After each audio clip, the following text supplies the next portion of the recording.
This week's episode of Steve's Outdoor Adventures is brought to you by Pendleton Ammunition, loading ammo, one round at a time. Hey everybody, out here at the range today doing a little bit of shooting, and at the end of today's program you're going to find out why it is that this year I'm spending a lot more time at the range than I did last year. It has a lot to do with being prepared, being proficient, and just being as accurate as possible with my rifles and understanding ballistics and knowing exactly where my bullet is going to hit every time I pull the trigger. I've always shot a lot more than most people in the past, but this year I'm going to shoot even more. Right now I'm coming off of this great hunt in Utah where my good friend Caesar Fonte and I had booked a hunt with one of our favorite outfitters. We had an exceptional hunt. Caesar caught up to a great big buck on a hillside and filled his tag with a big old mature deer. And then the very next day, I was able to find another buck down in a canyon, and we had a memorable stalk. It just played out perfectly, and I was able to fill my tag with a great buck. Now that we're tagged out in Utah, we're gonna go ahead and make the 5-hour drive from the eastern slope of the Wasatch Mountains across southern Wyoming and drop down into northwest Colorado. Now, northwest Colorado, for many of you who've been following my show over the years, is a place that I've always hunted. I generally go there at least every other year to hunt mule deer and elk. In recent years, we have not had enough outfitted hunts to fill the demand that our clients have for them. We have great partners in the area, exceptional outfitters, and this year, I needed to travel back to northwest Colorado. I'd booked my hunt with another outfitter that we had been looking into for several years, and I've drawn a mule deer tag for a property that they have that is just north and west of Craig, Colorado. Now, looking back on my history in northwest Colorado, you can see why I'm so eager to come back here over and over again.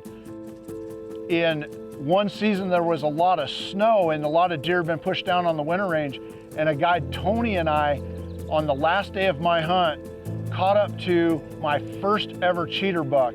Now, this was a while ago, and I didn't have quite the equipment that I have now in terms of rifles, but I can tell you this. When I saw that big cheater buck, there was absolutely zero chance that I was gonna let him get away from me.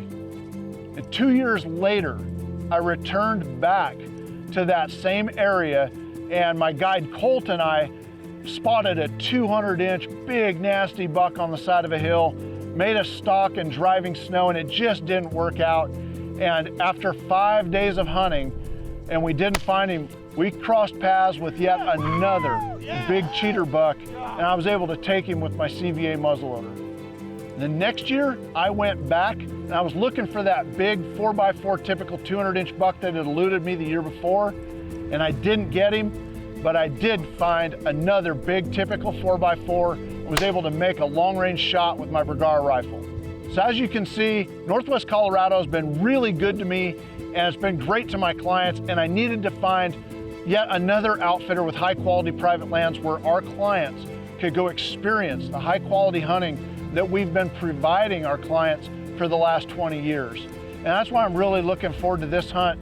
It's early November, the mule deer are starting to rut, and this property that I'm going has a long history of producing great deer. On this hunt, I've decided to use my Bergara Premier Series rifle, chambered in .300 Winchester Magnum, and topped with the Burris Eliminator 3 laser scope.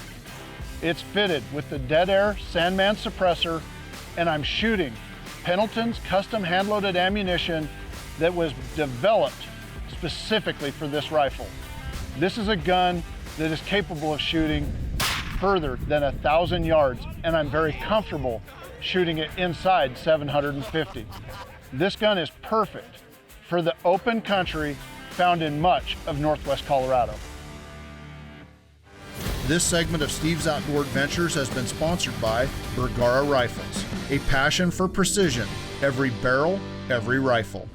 This segment of Steve's Outdoor Adventures has been sponsored by Burris Optics. Find what matters. We're down here in northwest Colorado, and we're following the guide out to a private ranch. We're hunting a place that I know is in the heart of big mule deer country, and I can hardly wait to get out there tonight and get after it because it's early November. The mule deer bucks are just coming into the rut, and big deer showing up every day. So I've got real high hopes for this trip. So looks like we're pulling into the ranch now. We met up with our guide, Casey Nations. Now, as an experienced hunter and guide myself, the first thing I do is break down the person that I'm gonna be hunting with. Who is my guide? What's his skill level like? It took me about 5 or 10 minutes with Casey to understand he might be a young man, but he's done a lot of big game hunting. He's guided a lot of hunters, and he's very successful. Casey had put together a game plan for us to get up on the mountain that day, that afternoon, and start looking at bucks, because he knew that the rut was coming on strong. He knew that I was looking for something big and mature, and that every minute we could spend in the field was going to be crucial if we were going to find that buck. The ability to cover ground, and a lot of it in a short period of time, is imperative in this semi-open country, and it didn't take us long before we were finding deer.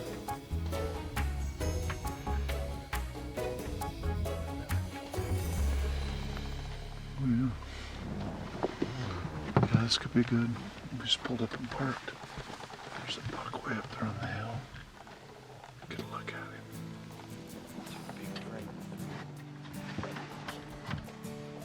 Casey spotted this buck on the rim rock just right before dark. And we get out the spotting scope, we look at him. He's big, he's tall, and he's heavy. And this is a good starting point for any mule deer because he's obviously mature and he's likely a shooter, but we won't know till we close the distance. In low light, it's really hard to pick out the little features on an animal, especially antlers. And we needed to get a lot closer and take another look at him before I made a decision to pull the trigger. 1,000 on the dot right now. And the top of this ridge is 490. So it'd be 500. So we're gonna make a run at this buck. I wanna see what he looks like up a lot closer. He might only be a 3x3, but he might be the biggest 3x3 I've ever seen. He's big buck, really big bodied buck. Big antlers, big everything. Sometimes deer are bigger than their Boone and Crockett measurement. We drop down off the hillside into a coulee. We've got to cover probably 1/2 to 3/4 of a mile fast because time is running out on our evening hunt. We snuck up behind this juniper tree that we were using for cover, but honestly, this buck had us pegged. He knew that something was up. He knew something was there. He's looking dead on right at us, and that's a tough shot angle. You know, light's fading fast, and I've got decisions to make at this moment. I've got 4 more days to hunt, and I've got lots of deer that I could look over, but this deer, I'm guessing, is 7.5 years old. He's big, he's heavy, he's slightly quartering toward me. It's well within what I consider to be my ethical shooting distance. Let's light him up. So I went ahead and decided that I was going to try and put that bullet right on the inside of that front shoulder facing me, and I settled in to take the shot. He's still quartering toward me. I want him to turn. Well, let's take him. You hit him right in the butt. What?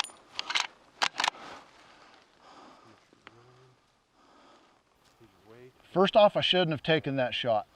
It was a rookie move on my part, overconfident on my part that I could put the bullet in a tight spot, and I flat out made a poor hit on a great deer that didn't deserve that. No doubt about it. But now I've got to change gears. In rewatching the footage, we knew that I made a bad hit on that buck, and it was our job and our duty and our obligation to find him. So we got over there and found the first blood, and we started marking it and flagging it. But it just got too dark, and I knew there was a good chance that that buck was not dead, and I didn't want to risk jumping him out of his bed if he had laid down already. I'm gonna back out of here, let him lay down. It's gonna get down in the teens tonight. Hopefully he'll lay down and die, but and we can find him in the morning. But yeah, just a horrible shot. My shot placement was really bad. So now I gotta do the part where I sleep very little all night and hopefully find him in the morning. Anyone who's hunted long enough or done as many hunts as I have knows that eventually you're going to shoot an animal that you're not going to find right away. And sometimes you're even going to shoot one that you're never going to find. It just happens. In this case, my poor judgment made it happen, which compounded the feelings that I had that night. And the uncertainty of being able to find that animal, the uncertainty of where exactly did I hit this deer, made for one long sleepless night. This segment of Steve's Outdoor Adventures has been sponsored by Marathon Seat Covers. We've got you covered. This segment is sponsored by Adventure Armory. Rifle, scope, and ammunition packages shipped, ready to shoot. We're back up here this morning. Got the Ranger load up with all of our gear. Gotta go back up in the cedars and find this buck. I didn't like the shot placement, but last night before dark, you know, I hit him bad. But we have a good blood trail. We marked it for probably 100 to 150 yards.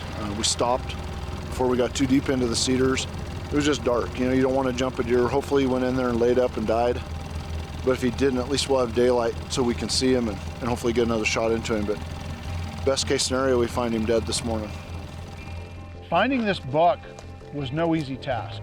There were times when we were just following the hoof prints in the dirt, and then we would find a pinprick of blood on a stick that would confirm that it was still his tracks. We would get down on our knees and glass 100 yards ahead of us under the cedars, hoping to find him laying there. Sometimes we would find a big smear of blood on a leaf.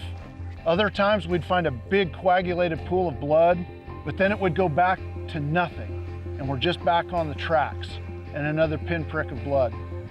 It was hours of on our hands and knees, working hard collectively as a team before we got a break and found the buck.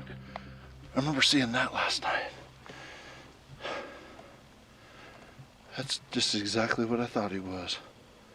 A big old buck. I mean, look at that nose. Yeah, he didn't last night. He's cold. Yeah, he died, probably last night sometime. But yeah, look at the mass. He's heavy, long. That's what you want to hunt for, a mature mule deer buck. The reality is, if you can beat an old big buck, one that's 5 or 6, 7 years old, fully mature, get a rack like that, this deer is way better than he will ever score. And there's no joke about that. I mean, in fact, I wonder if he's regressing a little bit because he's bladed. He's got that short second right here. He actually broke it. It's probably more like about that long at one time. What a buck, you know. I couldn't be happier with that, because that is a big Colorado mule deer. We got the buck broken down, put him in the pack, and we headed up the hill. We had about 2 miles back to the Polaris Ranger, and normally that's hard work, but on a day like this, after finding a deer like that, it was easy. We got back to camp and hung the quarters up on the meat pole. We got a phone call from one of the other guides back to Casey that he'd spotted a good buck about a half mile from camp where we were relaxing. And Casey had drawn a tag to hunt this unit, and he was going to be able to hunt once all the clients were done, and I was the last client. But there was a problem. Casey's rifle was back in town. And luckily, we just happened to have an extra one in the truck, and we took off in the Ranger, headed down the mountain, and hooked up with that guide so that we could take a look at this buck. Then the guide showed us where this buck was at up on the hill. He was chasing some does. You know, Casey looked at him for a few minutes, and he decided that it was a buck that he wanted to take. So he grabbed my Bergara rifle and decided he was going to get up there and take the shot. The extra rifle I had in my truck was the Bergara HMR. It's chambered in .308. It's got a chassis stock, so it fits just about anybody, and I put the Eliminator 3 on it. Plus I put a suppressor on the end of the barrel. This is a gun that is extremely accurate, and while Casey has never shot this gun before, he's an experienced hunter, and I know exactly what's gonna happen when he sets his sights on this buck. Got him. Dead deer. Dead deer? Right through the shoulders, yeah. Oh, it's a big deer. Do I need to put another one in, No, or he's done. he's done? He's backing up. You better hit him again. He's getting ready to tip, but smoked him. That one's donezo. He's a tough bugger, isn't he? Down? Right there, man. That's awesome. Hey, way to go, man. You know, I'm out here on a guided hunt. My guide Casey, he had drawn a deer tag, and as soon as everybody was tagged out, he was gonna have an opportunity to go hunt. Well, as it turns out, I got tagged out, and now he got a chance to hunt. One of the other guides spotted this buck rutting some does up here on the hillside. I happen to have the 308 Bergara B14 HMR in the truck. Casey made the most of his opportunity here tonight and took a great mule deer buck. Congratulations, man. Thank you. I appreciate you letting us film your hunting adventure, and you can bet that we'll be back out here in Northwest Colorado with Casey and all the boys at this outfit again very soon. This segment of Steve's Outdoor Adventures has been sponsored by Pendleton Ammunition. Loading bullets, one round at a time. If you'd like to book this week's adventure for yourself, give our office a call. We will gladly take your calls, answer your questions, and help you book the hunting or fishing adventure of a lifetime. In looking back on this hunt, I can honestly say that I needed to be more responsible with my shot selection, and I needed to spend more time at the range. I needed to be more proficient with my rifles, all of them, and I needed to spend more time shooting in realistic shooting situations, not just sitting down on a set of bags or a lead sled. I needed to dial myself in. I needed to make sure that all of my equipment was properly tuned and sighted in, and that everything was perfect before I went in the field on my next hunt. This past year, we started a relationship with Pendleton Ammunition Company. We now have the finest hand-loaded ammunition at our disposal.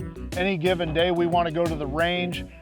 We've invested in a lot of that ammo, and because of that, we're getting more and more and more confident with every one of the rifles that we have. In fact, one of the new things that we're doing at Steve's Outdoor Adventures is that we're carrying a full line of the Bergara rifles and all of the Burriscope models, because we had enough demand from our clients that were asking us for precision equipment, rifle and scope packages that were dialed in, you know. And now with the Pendleton Ammunition, we're able to offer complete packages of a gun that's guaranteed to shoot sub-MOA, a rifle scope that is precise, high quality equipment, and then all the guns go to the range and you have custom load development done. What that means is that the ammo is loaded specifically for this rifle. So we've taken all of this and created the ultimate service for our clients. Now, while I'm sighting this rifle in for a client, all the trigger time I get at the range makes me a better shooter with my own equipment, because my guns are almost identical to these. And anytime you're pulling the trigger, it's just great practice. It makes you a more proficient shooter. And these high quality rifle packages, well, they're just a lot of fun to shoot. And anytime I can shoot a few thousand rounds a year, you can bet I'm gonna go do it. Something else that we're getting real passionate about now is suppressors. There is no downside to a suppressor, none. And honestly, anytime I can hunt with one, I'm going to. I've used one in Alaska. I've used them in all the Western states. They're legal in almost every state across the union to hunt with. You know, you take a suppressor like this, it's not very heavy. It's the Griffin Armament Sportsman Ultralight. And it's a 30 caliber suppressor. I can use it on a 223, a 22-250, a 308, a 6.5 Creedmoor, anything 30 caliber or less. I can shoot this on my 300 Win Mag. A suppressor is a tremendous tool. It is something that will make you a better shot. It'll make your rifle perform better. You'll actually extend the length of your barrel. And if you buy the right model of suppressor, you won't lose muzzle velocity. In fact, because your barrel's a little bit longer, you're gonna get a little bit more muzzle velocity. Now you're gonna have flatter trajectory. It's gonna improve the harmonics on the end of your barrel. It's going to reduce muzzle jump. It reduces recoil, in my opinion, as much as a muzzle brake without damaging your hearing. A suppressor makes shooting a lot of fun. It makes shooting for kids and women a lot more fun. It reduces the recoil enough that maybe a young hunter could shoot a little bit more gun and manage it without having to eat the recoil.